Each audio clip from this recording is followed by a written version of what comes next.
And starting in 2, 1, 0, and hello everyone. Hello downtown Baton Rouge. Hello whoever's out there. Welcome to We Need Our Space Live. I'm your host, Jay Lamm, Planetarium Producer and Technical Manager at the Irene W. Pennington Planetarium inside the lovely Louisiana Art and Science Museum. Hope you're all doing okay today. Let's go ahead and get things rolling here. Well, today we are going to be looking at some of the outer planets in our solar system. We're going to also be doing a bit of a recap on some of the inner planets that we looked at. Then we're going to go a little bit beyond there. And of course, where should we start off at? Let's begin in Baton Rouge.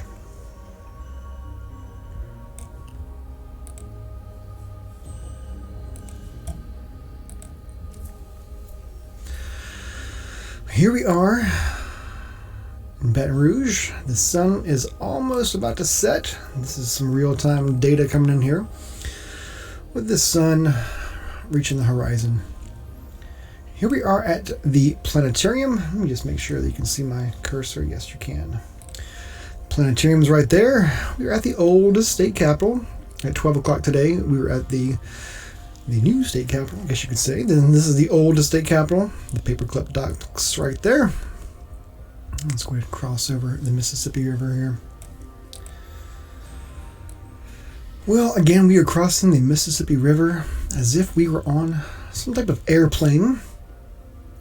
So in order to leave the Earth, what we have to do is travel at least 7 miles per second. So that's what we're going to do right now. That's about 25,000 miles per hour. Now, the shortest distance between the Earth and space is about 60 miles straight up. That's where the planet's boundary ends and suborbital space begins.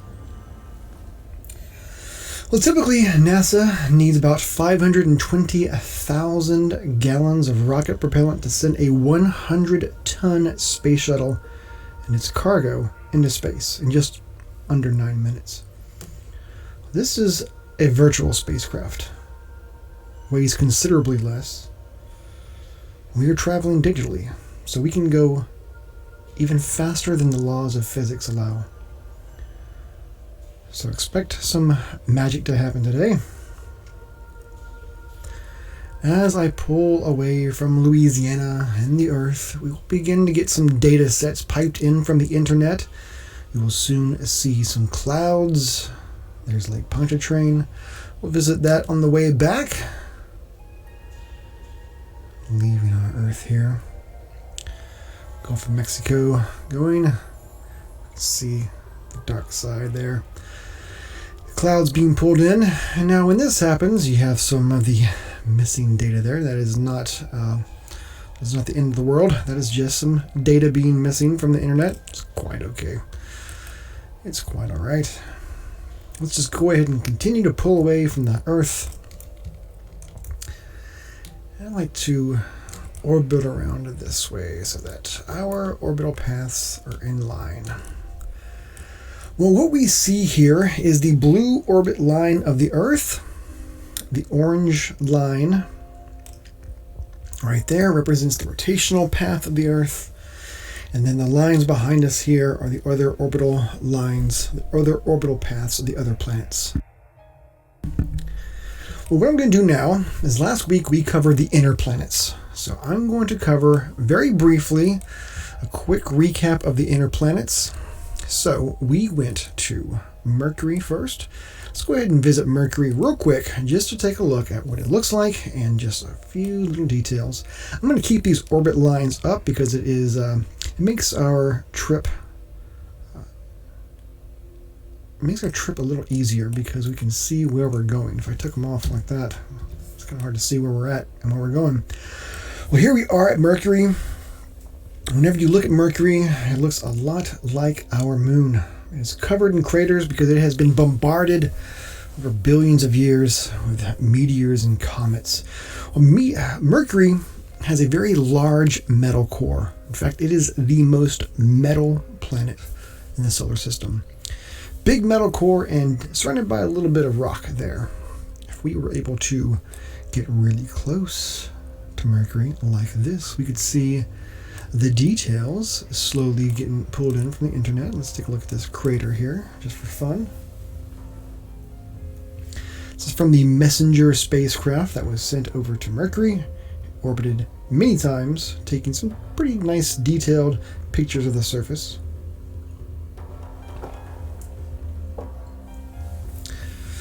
Until it crashed, its mission was complete and added another crater. Let's go ahead and pull away from Mercury there. We do want to kind of do this quickly because we do have some outer planets to discover. And then we have Venus here. Let's go ahead and go off to Venus. Second planet from the Sun, the hottest planet in our solar system. Why isn't Mercury the hottest planet in the solar system? After all, it is so close to the Sun. Well, Venus is covered with a thick atmosphere and a thick layer of sulfuric acid clouds. These sulfuric acid clouds act like greenhouse gases that traps the sun's heat, and temperatures on the surface of Venus can go upwards of 880 degrees Fahrenheit. There have been several spacecraft that have actually gone to the surface of Venus to take some pictures, and they did not last very long. I think about an hour and a half were the Venera spacecrafts that went there. Now, thanks to the Magellan spacecraft, we have these images of the surface. We have some missing data there from the orbits that the spacecrafts take around.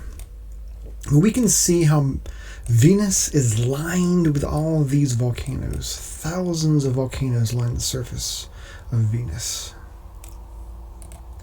And then we went off to Earth.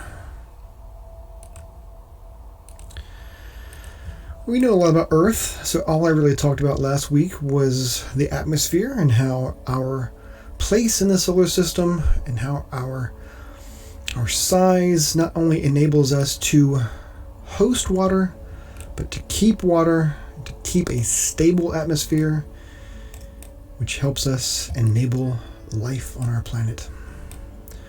Then we went off to Mars. We looked at Mars in a bit more detail. There have been some talk of manned missions to Mars. Of course, it has a red orbital path. These are, of course, imaginary lines. You won't see these out in space. But as we approach Mars, we see the two moons, Phobos and Deimos. As we get closer, we will see this huge canyon, Valles Marineris. From over here to over there, Valles Marineris, this huge canyon, can almost fit inside the United States. It can also fit across Australia. And if we go over here to the left, we will see Olympus Mons, or Mount Olympus. Now, last week's videos can be found on the LASM YouTube channel, so if you missed those, you can watch them at your leisure. Well, we are now leaving Mars and about to head off to the outer planets. But in between Mars and Jupiter, there is the asteroid belt. You might think that that could pose a problem, but actually, contrary to popular belief and science fiction movies, traveling through the asteroid belt isn't as dangerous as you might think. It might have been back in the day when the solar system was first being formed, but it's not so today. So you have films like Star Wars, and other types of science fiction films, where it depicts going through an asteroid belt as a very perilous mission, where the spaceship captain has to dip and weave and do these heroic maneuvers to not get hit by any of the asteroids that are bumping around. In reality, the asteroids in an asteroid field are incredibly far apart, and most of the objects in the asteroid belt are quite small. Typically, the space between the objects are hundreds of thousands of miles apart. In order to see a very active asteroid belt, you'd have to visit a solar system that is pretty much just forming. Even then, the space between the asteroids would still be very far apart. After a few million years, the asteroid belt would kick out a lot of the debris and it would eventually stabilize. Sir, the possibility of success. That's not what I want to do. There we go.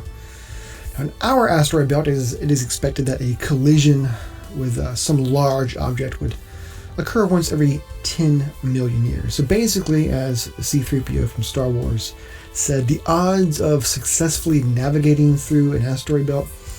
In fact, I'll let you hear what he has to say about those odds. Sir, the possibility of successfully navigating an asteroid field is approximately 3,720 to 1. Never tell me the odds. Not quite. Not quite. NASA estimates that the odds of one of their probes traveling through our asteroid belt, the asteroid field, would actually having a collision would be about 1 in a billion. So in fact, so far, we have sent 12 probes through the asteroid belt. We haven't had any problem whatsoever. Well, NASA recently launched a mission called the Dawn mission, and its mission is to look at some of the larger asteroids, such as Ceres. This is Ceres. Once it was considered an asteroid, now it is considered a dwarf planet. Now, speaking of Ceres, this one particular asteroid / dwarf planet, if you could add up all the mass of the asteroids in our solar system, it would just be a mere 4% of the mass of the moon. Now, a third of that total would go to Ceres. Many of you probably haven't heard of Ceres. Well, actually, it is a dwarf planet. Pluto is also considered a dwarf planet, so it is in good company. And since we're out here, we might as well take a look at it up close. Let me bring up a different program. And I've highlighted exactly where Ceres is at. So let's actually zoom in a bit. As I zoom in, you'll start to see just how lonely Ceres is out there. Look, just by himself. Here we are pulling in. We see this bright area right there. We'll also see that it looks like a lot of the other worlds, the other objects in the solar system, such as Mercury and the Moon, covered in craters.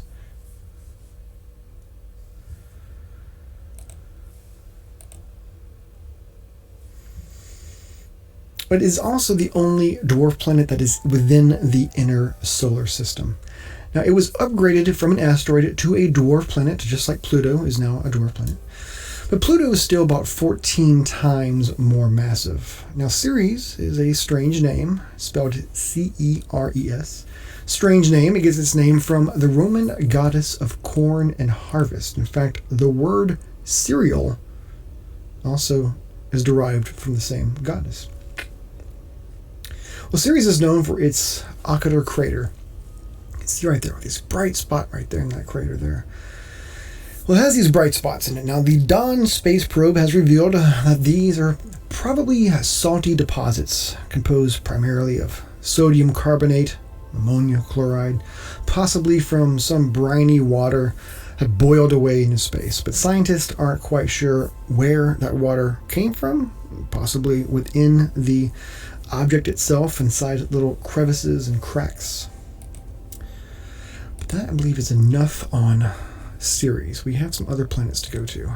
So let's pull up Jupiter. Let's visit Jupiter. Go ahead and leave Mars now.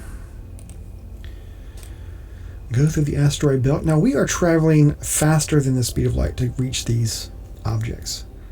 All of these objects, all these planets and stars, these are put in relative space with each other. So this is a digital universe program here. So everything is in where they should be. Now, in order to get to these objects, I need to travel in astronomical units and parsecs. So the further I get out, the speed of travel has to increase, or I will be here all day trying to get to these planets. So here we are at Jupiter. Now we're going to talk about these speed limitations towards the end here. Anyways, here we are at Jupiter. The first thing you notice about Jupiter are these beautiful, colorful cloud bands. So we see these colorful bands across the surface, and almost looks like this is a marble or some type of globe with different types of liquid inside. This is actually gas. They look solid, like a stable, rigid sphere, but there's actually no place to land at all. It's known as a gas giant. In fact, all the outer planets are known as gas giants. So these colorful cloud bands you see are due to ammonia, hydrogen, and helium.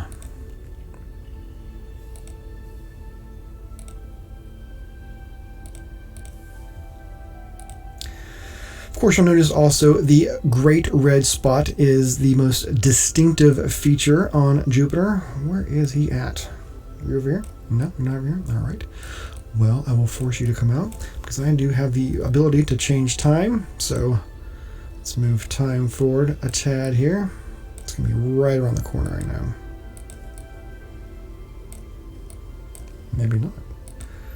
Maybe there is no more red spot. Maybe there is. There he is. Okay, well, let's go ahead and pull up to this red spot here. This is actually a giant hurricane on the surface. And when I say surface, I'm talking about this outer layer here. Well, the size of the red spot varies from time to time. At one point, it can be as large as 3 Earths side by side, an Earth there, an Earth there, an Earth there. Right now, it's about the size of 2 planet Earths. Now, Jupiter is also made up primarily of hydrogen and helium, which is the same stuff that stars are made out of. Well, if Jupiter was a bit larger, it might have ignited into a star.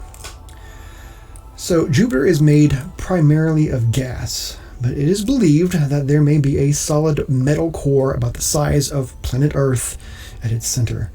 So this begs the question, if you were to fly up to Jupiter and then jump out of your spaceship, if that's something that you wanted to do, and jump out and sort of fly into Jupiter, what exactly would happen if you had that kind of idea? Well, here's what would happen. If you were in a normal spacesuit, you jumped out, once you got about 200,000 miles from Jupiter, the radiation from the planet would penetrate your suit, and then you would die.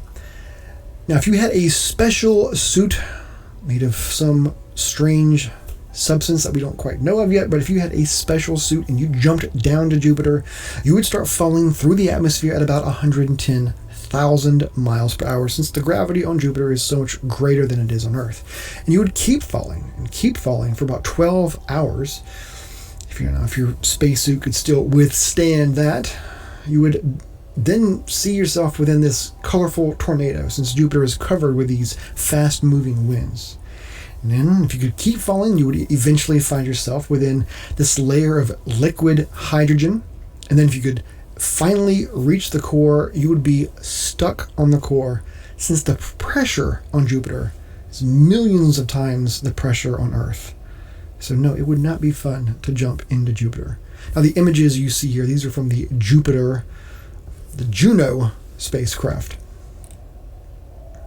Wasn't that fun to jump into Jupiter? Well, let's pull away a little bit here. Now, as we approach Jupiter, you probably notice these other orbits around the planet there. These are the moons of Jupiter. Now, these aren't all the orbits of the planet there. Jupiter has around 79 known moons, 79 confirmed moons, I should say. Now, 4 of those moons are the Galilean moons, first discovered by Galileo Galilei, so hard for me to say, back in 1610.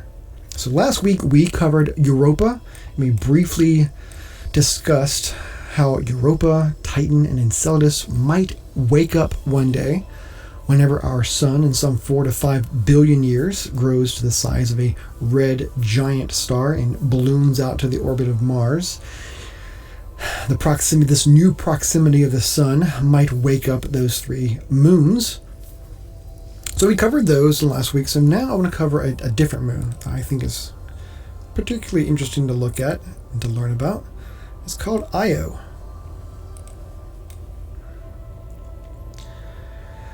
Right here, and as we approach Io, it looks like a big ball of gross cheese.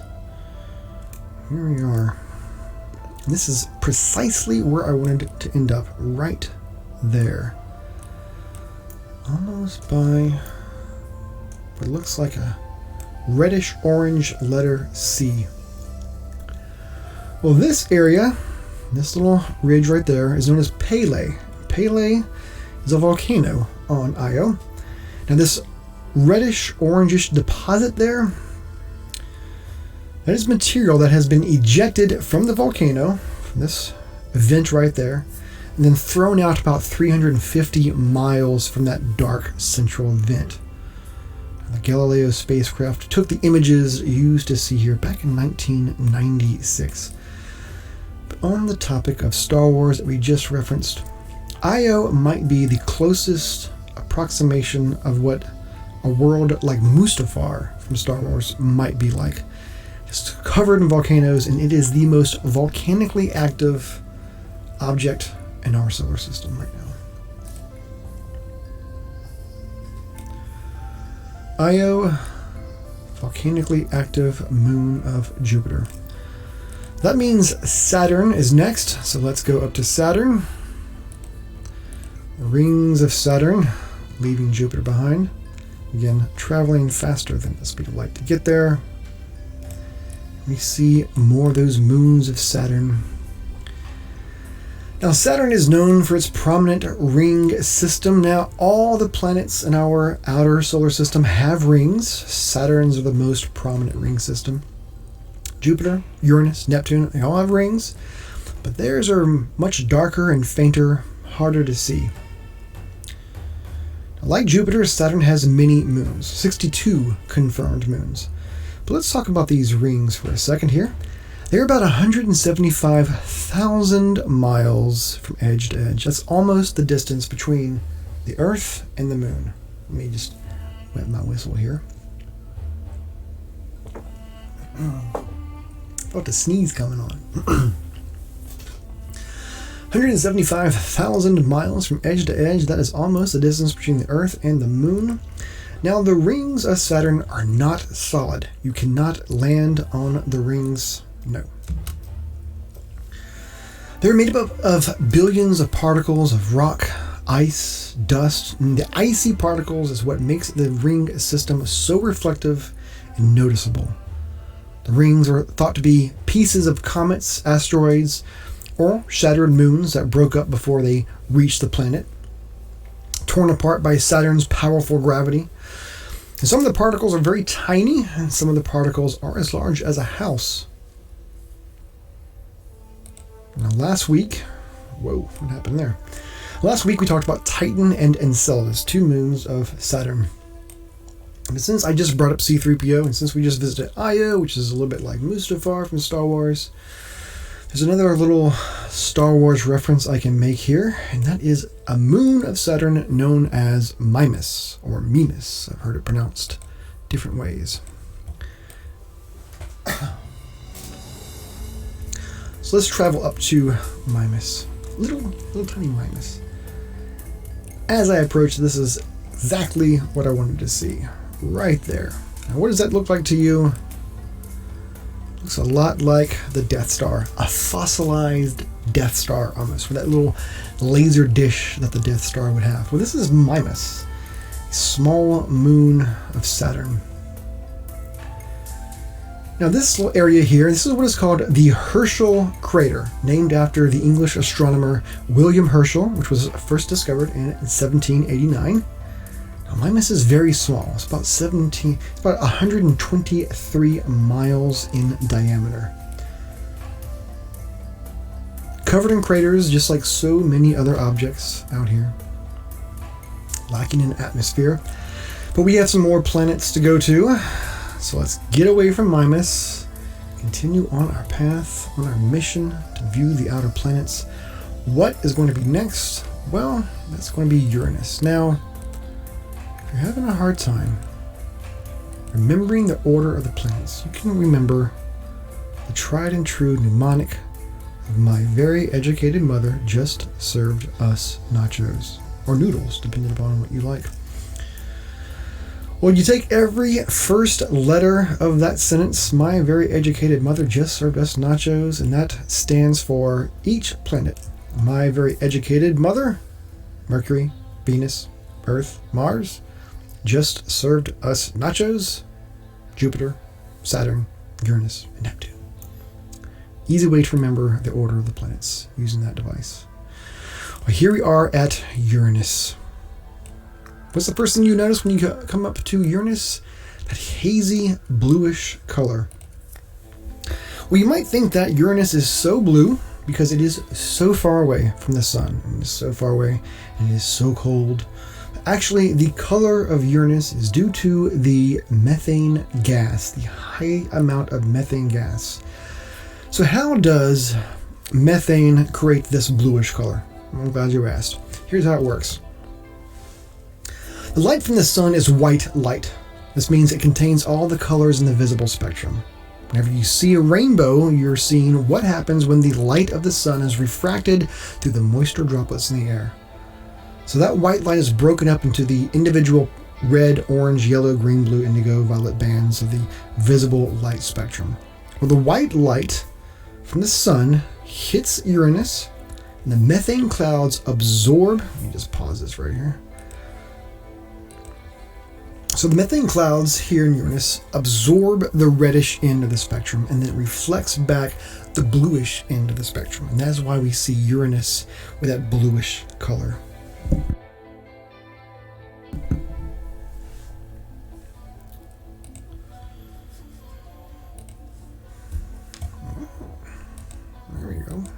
There we go.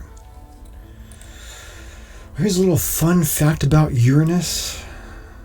William Herschel, we just talked about him because he discovered the Mimas in that Herschel crater there. Well, William Herschel, who discovered Uranus also, tried unsuccessfully to name this world himself. He wanted to name it Georgium Cetus after King George III. Instead, it was named Uranus after the Greek god Uranus of the sky. Now, another fun fact about Uranus is that it rotates on its side. Well, actually, it rotates opposite, just like Venus, and it revolves around the sun. Go around here on its side. So there's its orbital path there. Back away a little bit here. You can see the orbits of the moons. If we orbit around Uranus, we can see as it is on its way around the sun, it appears to be going on its side, as if it's a ball rolling around a funnel, kind of. Well, we believe that something large, about the size of Earth, hit Uranus many millions, billions of years ago, knocked it over on its side, and all the orbits of the moons soon followed suit. That leaves us going to Neptune next.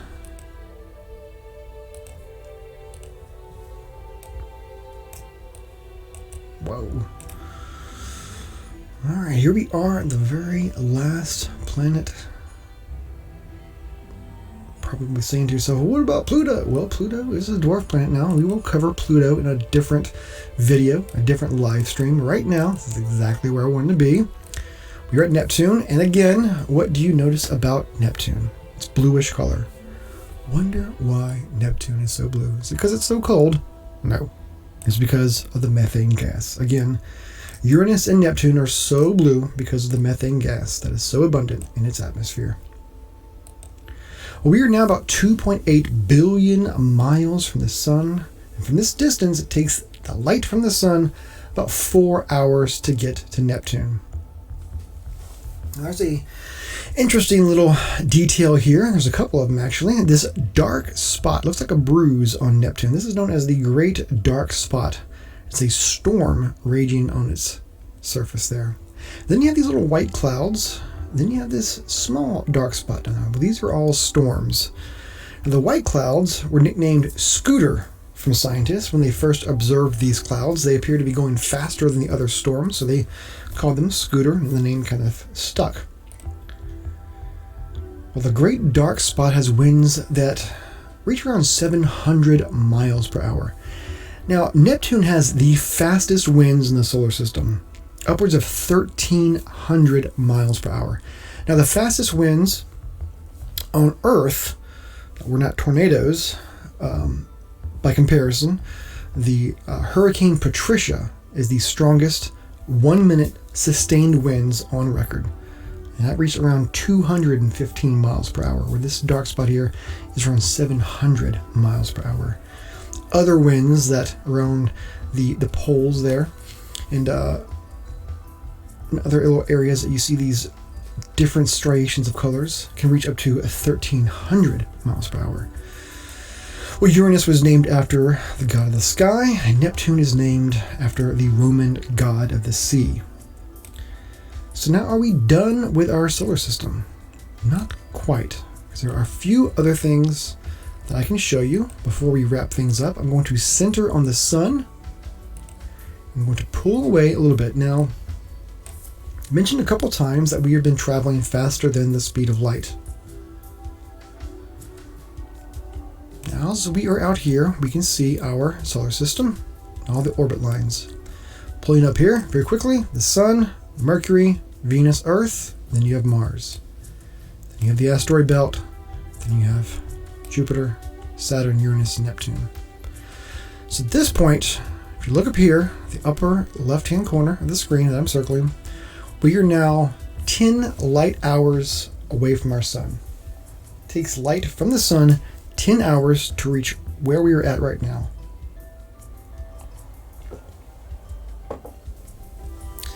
So the further we leave our solar system, we will see this number up here increasing. The further we get away, it is now light days, and now we are traveling.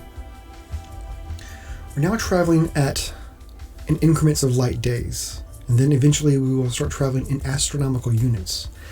So an astronomical unit, if you ever heard of that before, an astronomical unit is a measure of distance that is from the Sun to the Earth. It's about 93 million miles. So the distance that scientists usually use are astronomical units, parsecs, kiloparsecs, megaparsecs, and gigaparsecs. So an astronomical unit is around 93 million miles. So whenever you travel at 1 astronomical unit per second, you're traveling at 93 million miles per second. This is how we are making such huge leaps in distances here whenever we travel around the solar system and the universe. Now, by comparison, the speed of light is 186,282 miles per second. It takes light from the Sun 8 minutes and 20 seconds to reach us on Earth. Now, parsec, let's see if I can get out to a parsec here. A parsec, as mentioned by Han Solo, a parsec is a measure of a large distance. It's about 19 trillion miles, or approximately 3.26 light years. And then you've got kiloparsecs, which are 1,000 parsecs. You have a megaparsec, which is 1,000,000 parsecs. And you have a gigaparsec, which is 1,000,000,000 parsecs, and so on. So astronomers typically express the distance between neighboring galaxies and galaxy clusters in megaparsecs. Now, that being said, our galaxy is getting lost here. And now we're seeing our Sun fading out into the background. As we are leaving, we are seeing other stars receding from us. And we are now 8 parsecs away from our Sun. If we orbit around here, it is very hard to see where we even came from. So let's keep pulling out more. And as we pull out, it begins to look like we are in a glass of soda, with all the different carbonated bubbles going past us. Hopefully I didn't crash the system here. You're all right. Here we are, almost out of our Milky Way galaxy. And now we are leaving our galaxy, the Milky Way. Out here, let me just put this in the center. Out here, looking above. Now, this is not the actual image of the Milky Way. We can't actually leave the galaxy to take a picture of it up on high. This is an image of a different galaxy that is being substituted for our own. Looks a lot like our galaxy that we believe. But we reside in a place called the Orion Spur, a little place on one of the outer arms of the Milky Way. Now, around 70 years ago, we believed that this was all there was to the universe. just our galaxy. However, through the march of time and as technology improved, we were able to see more. And we were blown away by the fact that there were other galaxies out there. Some galaxies even larger than our own. The Milky Way galaxy has an estimated number of stars from 100 billion to 400 billion stars. It's very hard to count the stars in our own galaxy. Now, our closest neighboring galaxy, the Andromeda Galaxy, has around 1 trillion stars. So as we back away from our galaxy, we're seeing other little dots. Well, those dots do not represent stars. Those little dots represent, among other things, other galaxies. And we are just one galaxy amongst a group called the Local Group. The Local Group is part of something called the Virgo Cluster. And the Virgo Cluster is part of something called the Virgo Supercluster. As we pull out more, we're beginning to see more of what we have been discovering out in our universe. Again, every little dot you see there represents a galaxy, also quasars, pulsars. Now, I will not cover right now what all this is. That is going to be for a different video. But I will say that we have discovered quite a bit out there. Now, this area up here, this little black area, that black area down there, that's called the zone of obscuration. That is the area of the sky that is being blocked from our Milky Way. It's very hard to see through the Milky Way. There's lots of dust, lots of debris, lots of stars. Hard to see past that. We can see some things, but we can't see a lot. So this is being obscured by the band of our Milky Way from where we are at on Earth. Now, this is like looking up from the disk of the Milky Way and looking down from the disk. But I'm going to leave it at that. I don't want to inundate you with too much stuff. So I'm going to head back home. And again, the sun isn't our center of interest. So very easy to find our way back home. Because the sun is, let me just say this. Out here, where we were just at, we are now, let me just keep pulling out. There we go. All right. This is 1 gigaparsec away from our sun. And a gigaparsec, like I said, is a billion parsecs. A megaparsec is a million parsecs. And a parsec is about 3.26 light years, or 19 trillion miles. We are very far away. So let's go home, do some ridiculous traveling here. There's something I didn't mention about the Milky Way. I'll do that in 1 second. As I find it. I'm pretty sure we're still centered. Here we are. I thought we were centered here. Well, the Milky Way galaxy is still pretty large. In fact, if you look at this is represented by Star Trek. Now, I'm not a huge Star Trek fan, I should say. I probably shouldn't admit that, but I haven't watched too much of it. But I do understand that in Star Trek, they have divided our galaxy, the Milky Way, into quadrants. So everything that happens in Star Trek happens in our galaxy. They're not exactly shooting across the universe here. Even at warp drive, the USS Voyager, they got, I don't know how, but they got blasted across the other end of the galaxy. They had to come back home.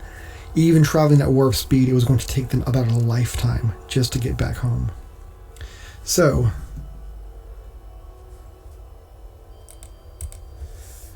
our one little galaxy amongst the estimated number of 2 trillion galaxies, still pretty large. 2 trillion galaxies. Each galaxy containing billions, if not trillions of stars. Each star containing possible planets.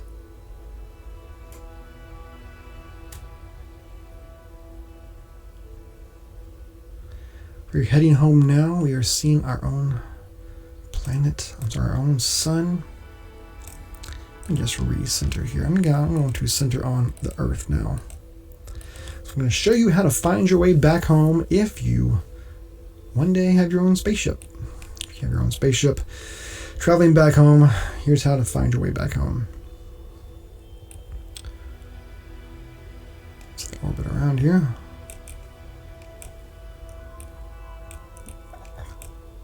There we go. It's around 7:30, so I need to change time a little bit here so we can see. Yeah. We are going to be on the other side now. I did have to change time a little bit to see a couple of things, but here we are, the night side. So let's reverse time a little bit. Oops, and let's go ahead and speed it up. There we go.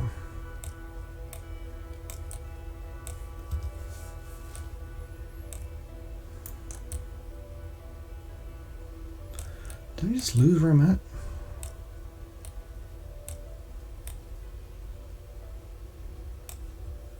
Let me do some more time travel here.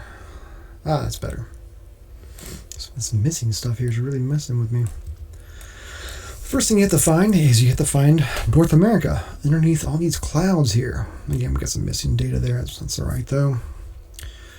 So once you find North America, you've got Mexico, you've got Florida, you've got Louisiana right there. You can find the boot of Louisiana. Once you find Louisiana, you can come in. You can find Lake Pontchartrain right there. I'll show you how to find your own house. So let's zoom up here to find Lake Pontchartrain, and then you will find to the right of that the Mississippi River. Got some squiggles right there. Got some squiggles up here. And almost a straight path right there. So that is where Baton Rouge is going to be. So I'm going to zoom into Baton Rouge, and as I zoom in, we will start to see the city below, and this little black strip right there, that is going to be the bridge. It's called the New Bridge, as we call it here. You're going to go over the old bridge? Nah, I think I'll take the new bridge. Find that new bridge there, and then of course, once you get down here, you see the USS Kidd, you see the paperclip docks, you see the planetarium, and you see the old state capitol where we were just at. So to find your way home, all you have to do is you got to find the interstate. That's pretty easy to do. You just follow River Road down there. And there's your interstate system. And then you can just follow the interstate system to wherever you live. Actually, that's the interstate. I'm sorry. Yeah, there you go. Ring over there and then find kind of where you're at. And with that, that is going to wrap things up. I'm going to call it a night here. I thank you all for coming out. Now, next week, we're going to do this again. Different show, different subject, different topic. More of the same stuff, though. I'm going to have some new technology, though. It's going to look better, I believe. And I think we're going to go to some different platforms as well. I think we're going to go live to YouTube, Facebook, and Instagram all at the same time. I'll be working on that. So I'm going to wrap that up. I hope you all have a good rest of your night. I hope you enjoyed this, and I hope to see you all next week. Good night.